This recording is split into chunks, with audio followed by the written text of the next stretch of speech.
Hey everyone! So, I am doing an update on my fish tanks, both my 5-gallon gourami tank and my 20-gallon. I have both bad news and good news. We'll start with the bad news first, and then we'll go to the good news, so that we can end on a good note. So, behind me is my 5-gallon gourami tank. It looks pretty good right now. I haven't been able to add the plants I wanted to. The tragedy with this tank is that I had tried to add CO2 to it.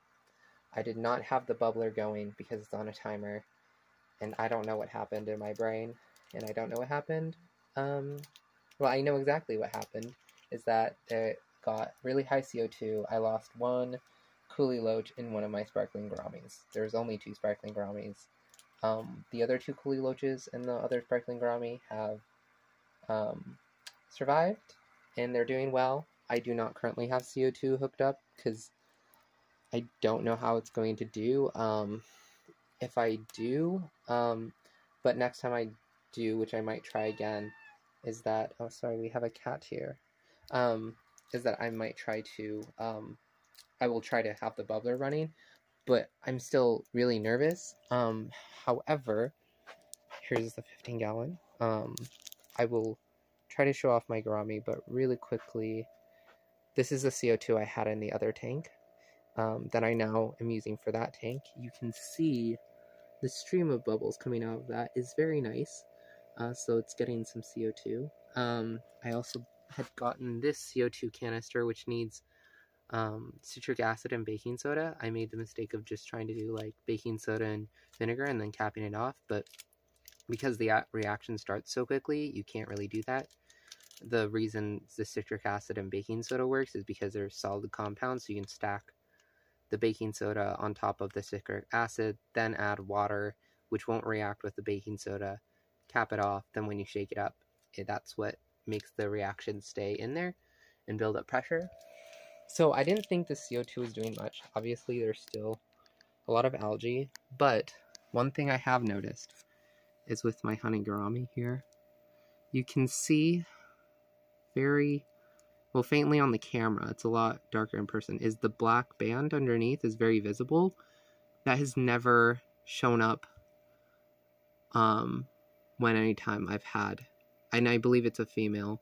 When I had a male and it was with her, it would show up, but not that much. Of course, the algae, I'm just letting it do its thing.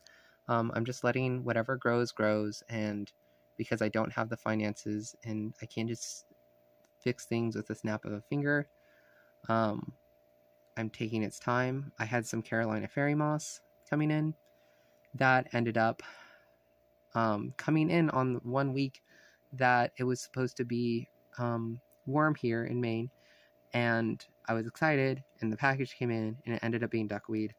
And that was from this company called Up In It, so I guess don't go there. It was through Amazon, but this is the company that came with it. So, yeah, I was very disappointed. I think they only had duckweed, so I don't know why it was sold as Carolina fairy moss. There's one of my shrimps. I figured I'd just show them off. I have like 5 in here, and they just kind of show up. The other stuff I've added to this tank is this Monte Carlo, hoping that it will, do a little better, or help carpet and take up some ground space, and also help with the CO2. It still looks like with the CO2 checker, it's hard to see, but it still looks blue, so I'm surprised that the only reason I've thought maybe it's doing anything is because my gourami actually has some color, which I just never seen. So that's all for the updates. Yeah, just like stay tuned in as I slowly start, turning these tanks into something.